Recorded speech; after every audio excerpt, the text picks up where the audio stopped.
Rowdy ಶೀಟ್ರು ಯಾವ್ಯಾವ ಸಂದರ್ಭದಲ್ಲಿ open ಮಾಡಬೇಕು ಅನ್ನೋಂಥದ್ರ ಬಗ್ಗೆ ನಮ್ಮ ಪೊಲೀಸ್ ಮ್ಯಾನ್ಯುಲಲ್ಲಿ ಭಾಳ ಸ್ಪಷ್ಟವಾದ ನಿರ್ದೇಶನ ಇದೆ.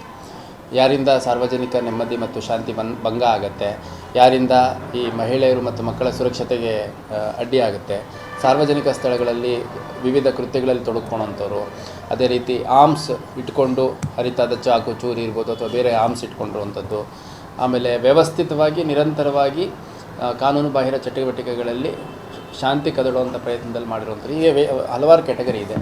ಸೊ ಅಂಥ ಪ್ರಕರಣಗಳು ದಾಖಲಾದಂಗೆ ನಾವು ರೌಡಿ ಶೀಟ್ಸ್ ಓಪನ್ ಮಾಡ್ತಾ ಹೋಗ್ತಾ ಇದ್ದೀವಿ. ನಮಗೆ ಗೊತ್ತಿರೋಂಗೆ ಒಂದು 4-6 307 ಕೇಸಸ್ ಆಯಿತು. ಅದರಲ್ಲಿ ಕೆಲವು ರೌಡಿ ಶೀಟರ್ಸ್ ಆಲ್ರೆಡಿ ಇದ್ದರು. ಯಾರ ಮೇಲೆ ಇಲ್ಲ ಅವ್ರುಗಳಿಗೆ ಓಪನ್ ಮಾಡಲಿಕ್ಕೆ ಕೂಡ ಸೂಚನೆ ಕೊಟ್ಟಿದ್ದೀವಿ. ರೌಡಿ ಶೀಟ್ ಓಪನ್ ಮಾಡುವಂಥದ್ದು ACP ಅವರ ಹಂತದಲ್ಲಿ ಮಾಡಿಬಿಟ್ಟು ನಮಗೆ ಇಂಥವ್ರದ್ದು ರೌಡಿ ಶೀಟ್ ಓಪನ್ ಮಾಡಿದ್ವಿ ಅಂತ ಇನ್ಫಾರ್ಮೇಷನ್ ಕೊಡಬೇಕಾಗತ್ತೆ. ಪ್ರತಿ ವರ್ಷ ಅವ್ರದ್ದು ರಿನ್ಯೂ ಆಗಬೇಕು. ರಿನ್ಯೂ ಆಗೋಂಥ ಸಂದರ್ಭದಲ್ಲಿ ಯಾರ್ದಾದ್ರೂ ಅಕಸ್ಮಾತ್ ಫಿಟ್ ಫಾರ್ ಕ್ಲೋಜರ್ ಇದ್ದರೆ ಅಂಥವನ್ನ ರಿನ್ಯೂ ಮಾಡ್ದಲೇ ಮುಕ್ತಾಯ ಮಾಡಲಿಕ್ಕೆ ಅವಕಾಶ ಇದೆ. ABC ಅಂತ 3 ಕ್ಯಾಟಗರಿ ರೌಡಿ ಶೀಟ್ಸ್ ಇದ್ದಾವೆ. A ಕ್ಯಾಟಗರಿ ಅಂದರೆ ಲೋಕಲ್ ರೌಡೀಸು, ಸ್ಥಳೀಯ ಗೂಂಡ ರೌಡಿ ಆಸಾಮಿಗಳು. ಎರಡನೇದು B ಅಂದರೆ ಪರಸ್ಥಳೀಯ, ಅಂದರೆ ಕಸ್ಬಾಪೇಟೆಯಲ್ಲಿ ಕೇಸ್ ಇರುತ್ತೆ ಅವನು, ಬಟ್ ಅವನು ಬೆಂಡಿಗೇರಿಯಲ್ಲಿ ವಾಸ ಮಾಡ್ತಿರ್ತಾನೆ. ಸೊ ಕಸ್ಬಾಪೇಟೆಯಲ್ಲಿ ಅವ್ನ ಮಾಹಿತಿ ಮೇಂಟೈನ್ ಮಾಡ್ಕೋಬೇಕು ಅಂತಂದಾಗ B ಕ್ಯಾಟಗರಿಲಿ ಮಾಡ್ತೀವಿ.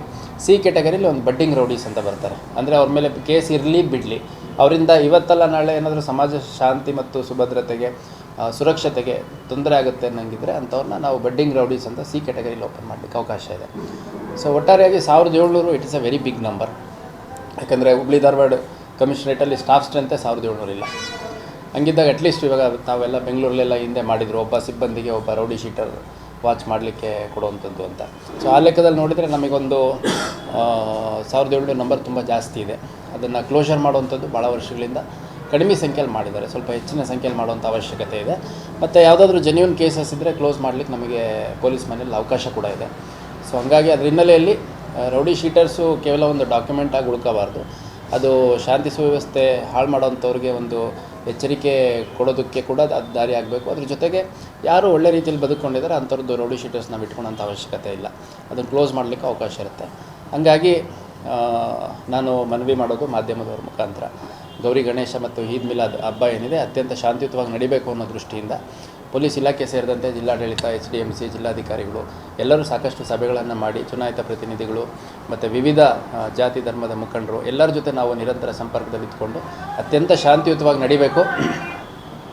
ಹೆಣ್ಮಕ್ಳು, ವಯಸ್ಸಾದಂಥವ್ರು, ಮಕ್ಕಳು ಬೇರೆ ಬೇರೆ ಊರುಗಳಿಂದ ಇಲ್ಲಿ ಗೌರಿ ಗಣೇಶ ನೋಡ್ಲಿಕ್ಕೆ ಬರುವಂಥವ್ರು ಅಥವಾ ಈದ್ ಮಿಲಾದಲ್ಲಿ ಭಾಗವಹಿಸುವಂಥವ್ರು ದೊಡ್ಡ ಸಂಖ್ಯೆಯಲ್ಲಿ ಬಂದು ಭಾಗವಹಿಸಬೇಕು. ಶಾಂತಿಯುತವಾಗಿ ಎಷ್ಟಾಗುತ್ತೋ ಅಷ್ಟು ಭಾಗವಹಿಸುವಂಥ ಸಂಖ್ಯೆಯೂ ಜಾಸ್ತಿ ಆಗುತ್ತೆ. ಅದಕ್ಕೆ ಅಸೋಸಿಯೇಟೆಡ್ ಆಗಿ ವ್ಯವಹಾರ ನಡೆಯುತ್ತೆ. ಅದಕ್ಕೆ ಅಸೋಸಿಯೇಟೆಡ್ ಆಗಿ ಸಾಕಷ್ಟು ಟೂರಿಸ್ಟ್ ಜನ ಬರುವಂಥ ಸಾಧ್ಯತೆ ಇರುತ್ತೆ. ಹಂಗಾಗಿ ಹುಬ್ಳಿ ಧಾರವಾಡ ಅವಳಿ ನಗರದ ಹಿತದೃಷ್ಟಿಯಿಂದ ಒಂದು ಒಳ್ಳೆಯ ವಾತಾವರಣ ನಿರ್ಮಾಣ ಮಾಡೋ ನಿಟ್ಟಿನಲ್ಲಿ ನಮ್ಮ ಪ್ರಯತ್ನ ನಿರಂತರವಾಗಿ ಮುಂದುವರೆದಿದೆ. ಇದಕ್ಕೆ ಎಲ್ಲ ಸಾರ್ವಜನಿಕರ ಸಹಕಾರ ಕೂಡ ಇರಲಿ ಅಂತ ನಾನು ಕೇಳ್ಕೊತೀನಿ.